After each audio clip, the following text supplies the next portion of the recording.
दोस्तों नमस्कार, मैं हूं राजकुमार सिंह। विकसित भारत का लक्ष्य तो अभी दूर है, पर देश भक्ति काल से शक्ति काल में पहुंच गया लगता है। 15वीं शताब्दी के संत कवि कबीरदास ने लिखा था, निंदक नियरे राखिए आंगन कुटी छवाए, बिन पानी साबुन बिना निर्बल करे सुभाए।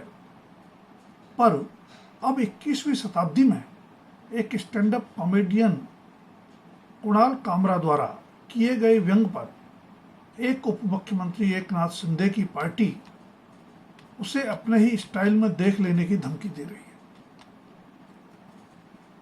है। स्टाइल की झलक भी तोड़फोड़ के रूप में पेश की जा चुकी है।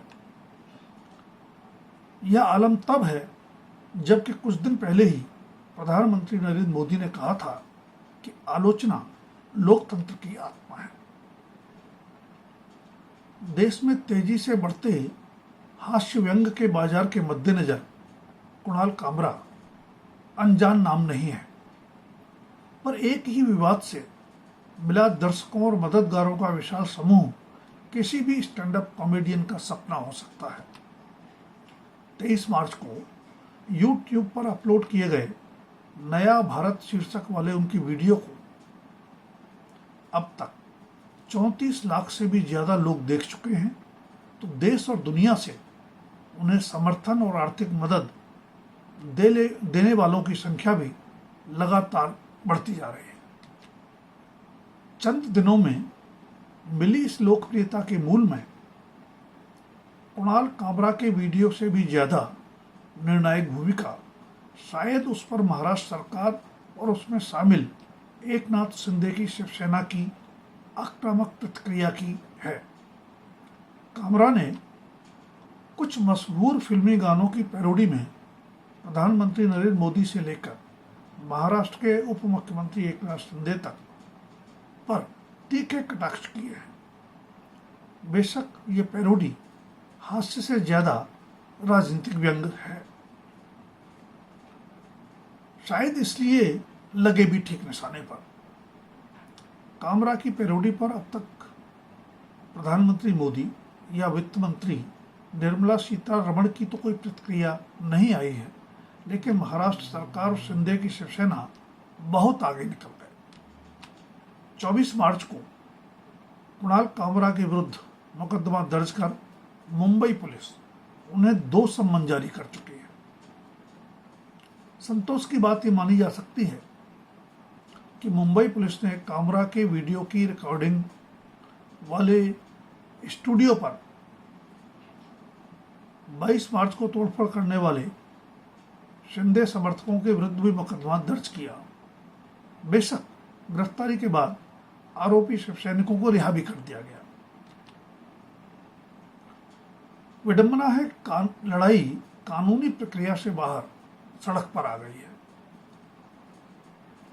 बृहन मुंबई महानगर पालिका यानी बीएमसी ने अचानक उस स्थान को तोड़ दिया जहां कामरा ने वीडियो रिकॉर्ड किया था। मुख्यमंत्री देवेंद्र फडणवीस ने यह कहते हुए कि कुणाल कामरा को अपनी निम्न स्तरीय कॉमेडी के लिए माफी मांगनी चाहिए, अपनी सरकार के सख्त रुख के संकेत दिए हैं, तो शिंदे की शिवसेना के कोटे से महाराष्ट्र सरकार में मंत्री गुलाब रघुनाथ पाटिल खुलेआम धमकी दे रहे हैं कि अगर माफी नहीं मांगी तो हम अपने स्टाइल में उन्हें बताएंगे। कब तक छिपेगा? नागरिकों के जान और माल की सुरक्षा के लिए संवैधानिक रूप से जिम्मेदार सरकार के एक मंत्री की यह भाषा कई सवाल खड़े करती है, पर कोई जिम्मेदार शख्स उन सवालों का जवाब नहीं देना चाहता। हाँ, कुणाल कामरा ने 2 टूक कह दिया है कि शिंदे पर अपनी टिप्पणियों के लिए वह माफी नहीं मांगेंगे। यह भी कि वह भीड़ से नहीं डरते और बिस्तर के नीचे छिपकर मामला शांत होने का इंतजार नहीं करेंगे। कुणाल कामरा का तर्क है कि उन्होंने तो एकनाथ शिंदे के बारे में वही कुछ कहा है जो एक और उप मुख्यमंत्री अजित पवार ने कहा था। दरअसल कभी अजित पवार ने भी एकनाथ शिंदे को गद्दार कहा था। कुणाल कामरा की पैरोडी में भी वही टिप्पणी शिंदे और शिवसैनिकों को सबसे ज़्यादा चुभी है। तर्क दिया जा रहा है कि 2024 के विधानसभा चुनाव में मतदाता शिंदे के शिवसेना तोड़ने को सही ठहरा चुके हैं। इस तर्क पर अलग अलग राय हो सकती है, लेकिन विरोध में शिंदे समर्थकों की भाषा और हिंसा निर्विवाद रूप से अनुचित है और अस्वीकार्य है। भारत का संविधान अभिव्यक्ति की स्वतंत्रता देता है। बेशक अनुच्छेद 19 के तहत दी गई अभिव्यक्ति की स्वतंत्रता पर 10 प्रतिबंध भी लगाए गए हैं, पर वे देश की संप्रभुता, एकता, राज्य की सुरक्षा, विदेशों से संबंध, सार्वजनिक व्यवस्था, शालीनता, नैतिकता, न्यायालय की अवमानना, मानहानि और अपराध के लिए उकसावे से जुड़े हैं, न कि किसी सत्ताधीश के अहम से।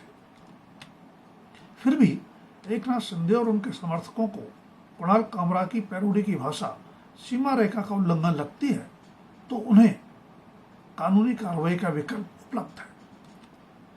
वैसे पैरोडी में शिंदे का नाम कहीं नहीं है और बात कहने के लिए घटनाक्रम तथा प्रतीकों का सहारा लिया गया है। जाहिर है अपने स्टाइल में समझाने की सार्वजनिक धमकी देकर शिंदे समर्थक गैर कानूनी काम कर रहे हैं, जिनके विरुद्ध अभी तक मुकदमा दर्ज न होना भी असहज सवाल खड़े करता है।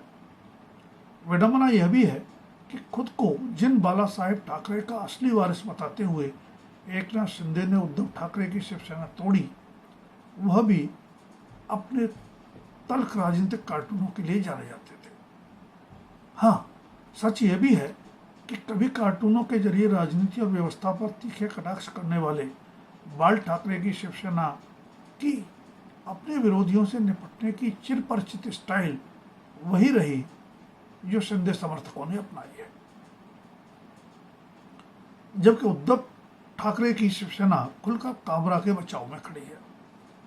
इसलिए भी शिंदे को कामरा पर सुपारी लेकर कॉमेडी करने का आरोप लगाने का मौका मिल गया है।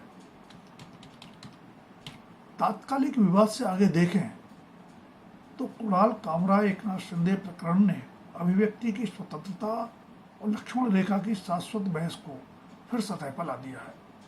देश में बड़े कार्टूनिस्ट में शुमार R.K. लक्ष्मण और केशव शंकर पिल्लई तथा उनके समकालीन राजनेता इसमें मार्गदर्शक हो सकते हैं। देश के पहले प्रधानमंत्री पंडित जवाहरलाल नेहरू के समकालीन शंकर तीखे राजनीतिक कार्टून के लिए जाने जाते थे। मित्रता के बावजूद नेहरू ने कहा था कि उन्हें भी न बख्शें। शंकर बख्शते भी नहीं थे, लेकिन उसका असर निजी रिश्तों पर कभी नहीं पड़ा। अभिव्यक्ति की स्वतंत्रता और सीमा की बाबत R.K. लक्ष्मण की यह टिप्पणी बेहद सटीक है कि व्यंग्य करते समय गरिमापूर्ण अनादर होना चाहिए। मंच और यूट्यूब पर जल्द लोकप्रियता की चाह में ज्यादातर कॉमेडियन ध्यान नहीं रखते कि शालीनता के दायरे में रहकर भी कटाक्ष किया जा सकता है। दूसरा पहलू यह भी है कि सत्ताधीशों और व्यवस्था में असहनशीलता तेजी से बढ़ी है। ज्यादातर राजनेता और नौकरशाह तनिक सी आलोचना भी बर्दाश्त नहीं करते। शासन और प्रशासन के खामियां उजागर करने का मीडिया से अपेक्षित दायित्व भी उन्हें राष्ट्र विरोधी लगता है।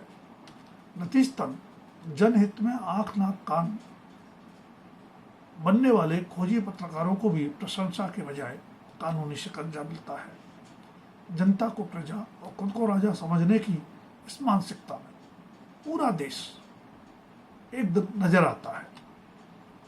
दोस्तों, अगर वीडियो पसंद आए तो लाइक, शेयर और सब्सक्राइब अवश्य करें। अभिव्यक्ति की स्वतंत्रता के अधिकार और उसकी सीमाओं पर अपनी राय भी कमेंट सेक्शन में दें। धन्यवाद। अभी के लिए इतना ही। जल्द फिर मिलेंगे किसी नए विषय के साथ।